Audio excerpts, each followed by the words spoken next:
Okay, may nagtanong po, sabi niya, ano raw po ba yung the lawless Antichrist spirit? Sabi niya, kasi iba po yung pagka naririto ng Antichrist.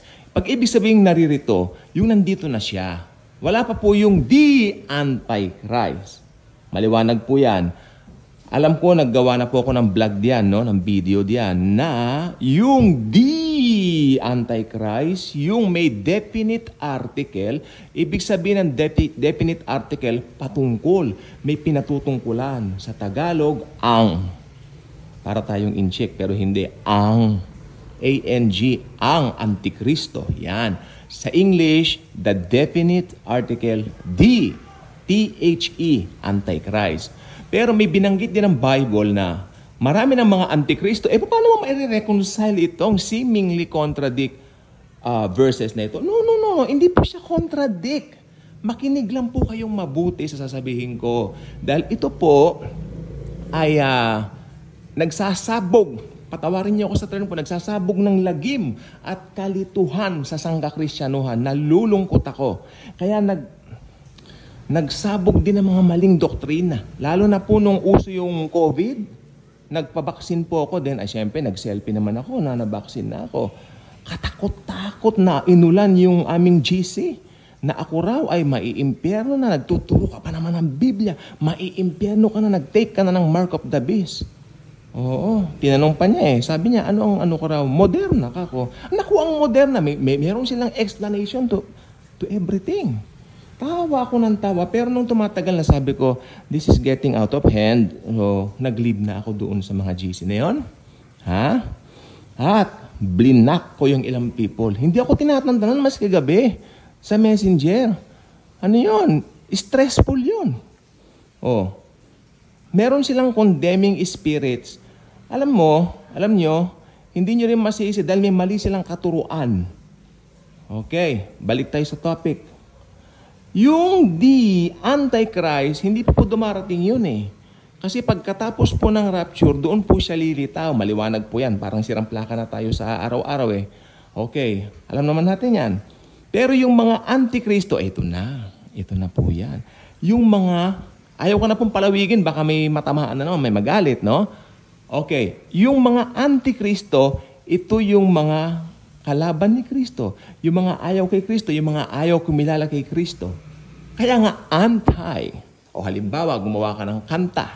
O tapos ayaw nila yung song mo. I am against that. Yun, sa English, nakana natin siya sa English.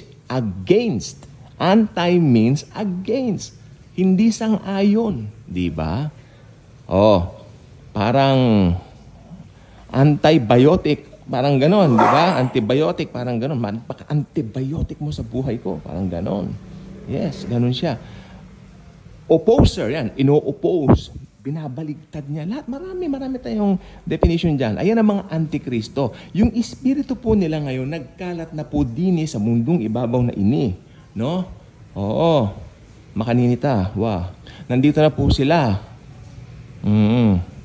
Atin niya keng kai, keng Pampanga, atin niya keng Manila, atin niya keng kai, keng, keng Baguio. Pota, ali mo na buri makisalumuha keng kai, keng mga taong ini, di ba?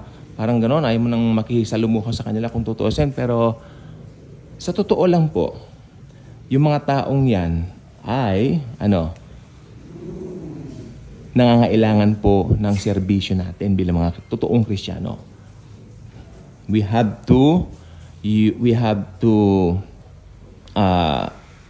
entertain them in a nice way, hindi yung tayo ay nakikipag-debate. Okay. Nagkapampangan ako may sinabi akong pota. Baka naman iba ang pakahulugan niyo ron. Daddy ko is Kapampangan, no? Yung pota means mamaya. Mamaya, ganun ang gawin. Hindi po siya other way around, ha? Tapos may salita rin kaming bengi, gabi.